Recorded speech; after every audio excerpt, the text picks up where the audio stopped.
las partículas razonaron que si rebobináramos la película cósmica hasta los momentos previos al Big Bang, hace unos 14.000 millones de años, cuando la temperatura del universo era billones de grados superior, el electromagnetismo y la fuerza débil serían imperceptibles.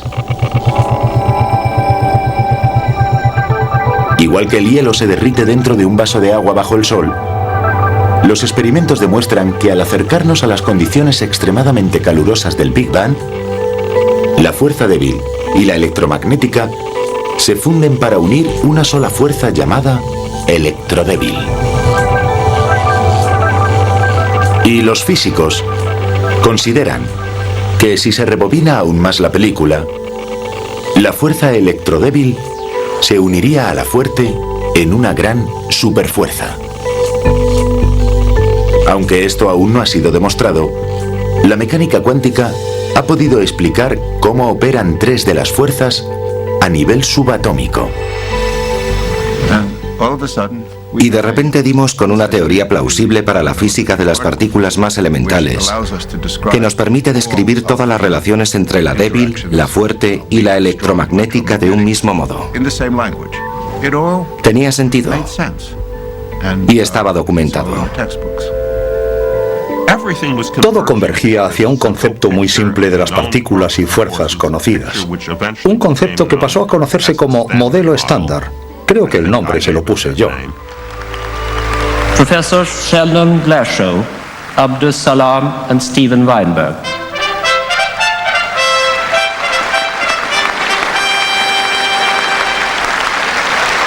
Los inventores del modelo estándar, tanto del nombre como de la teoría, fueron aclamados por la comunidad científica y recibieron el premio Nobel. Pero detrás de todas estas ceremonias había una omisión muy evidente. A pesar de que el modelo estándar explicara tres de las fuerzas que rigen el mundo de lo minúsculo, no incluía la fuerza más familiar de todas: la gravedad.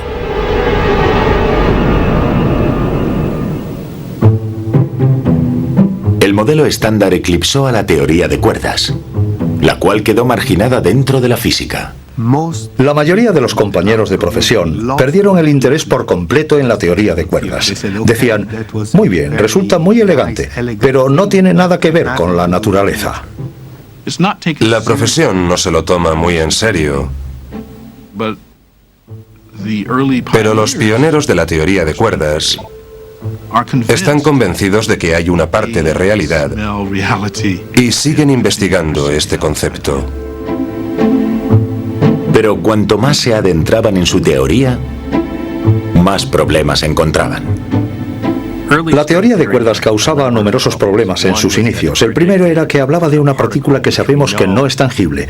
Es lo que llamamos taquions, partículas que viajan a mayor velocidad que la luz.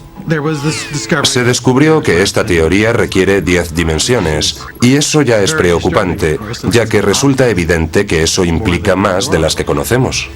Había una partícula sin masa que no se alcanzaba a ver en los experimentos. Estas teorías parecían carecer de sentido. Le pareció una locura a todo el mundo.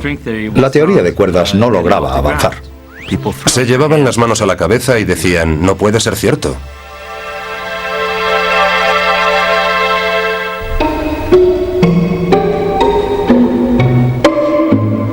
En 1973 apenas quedaban unos pocos físicos jóvenes que seguían luchando con las oscuras ecuaciones de la teoría de cuerdas.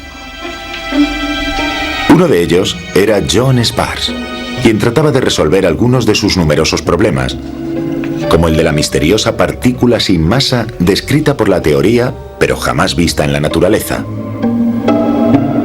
Además de otras anomalías o incongruencias matemáticas.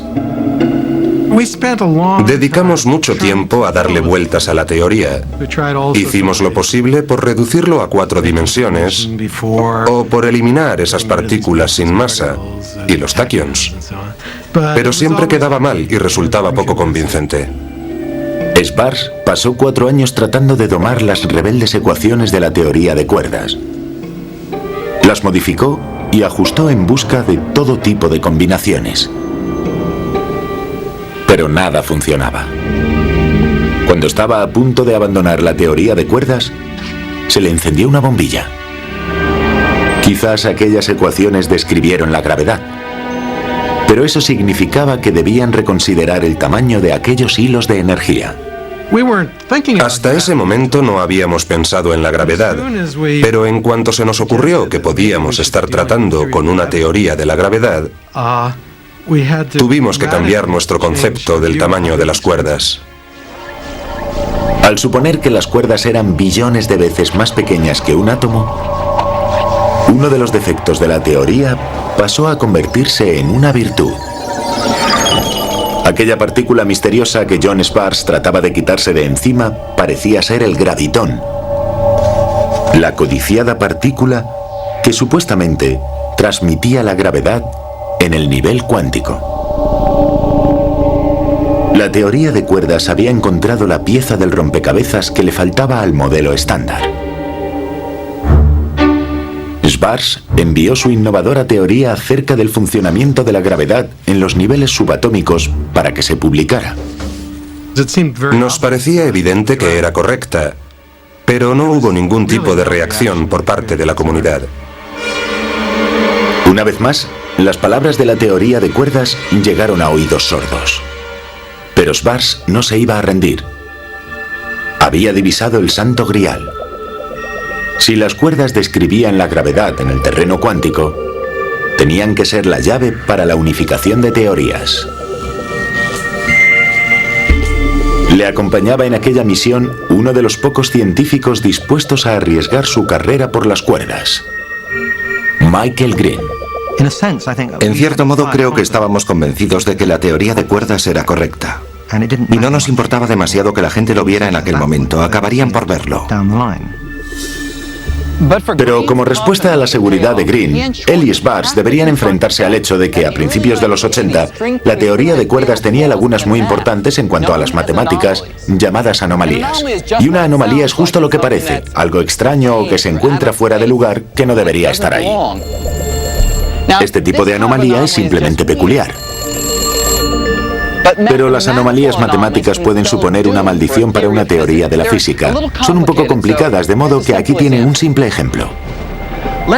Digamos que disponemos de una teoría en la que dos ecuaciones describen una propiedad física de nuestro universo. Si resuelvo esta ecuación de aquí y me da que x es igual a 1 y esta otra me dice que x es igual a 2, sé que me enfrento a una anomalía porque x solo debería tener un valor. A no ser que logre revisar ambas ecuaciones para que me den la misma solución, mi teoría sería inútil. A principios de los 80, la teoría de cuerdas estaba plagada de anomalías matemáticas de este tipo, pero con unas ecuaciones mucho más complejas. El futuro de la teoría dependía de eliminar las incongruencias de aquellas ecuaciones.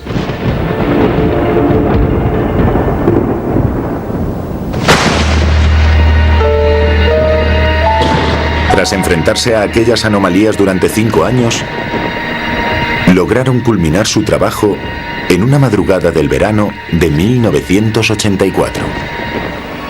Casi todo el mundo creía que estas teorías eran erróneas debido a las anomalías.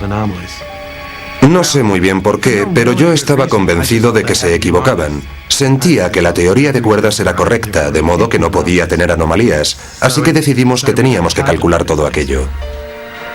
Aunque parezca asombroso, lo redujeron todo a un solo cálculo. A un lado de la pizarra tenían 496. Y si en el otro lado lograban dar con la misma cifra, demostrarían que la teoría de cuerdas estaba libre de anomalías. Recuerdo un momento en el que John Sparks y yo estábamos hablando frente a la pizarra, tratando de encajar aquellas cifras. El resultado debía ser exacto. Recuerdo bromear con John. Se oían rayos y truenos, una gran tormenta en las montañas de Aspen. Dije algo como, debemos estar muy cerca porque los dioses tratan de evitar que completemos los cálculos. Y de hecho, todo encajaba.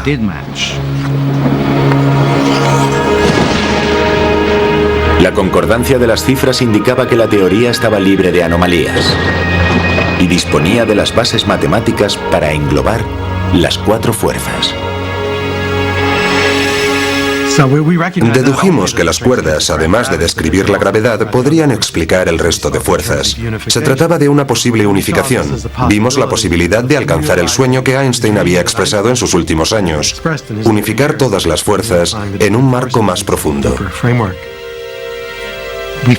Estábamos orgullosos.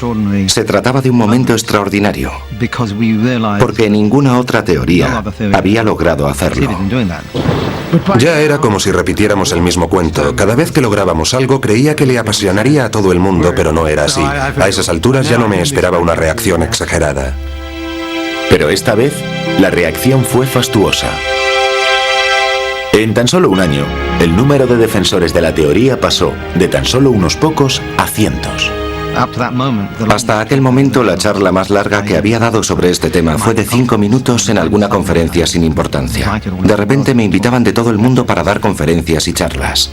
La teoría quedó bautizada como teoría de todo.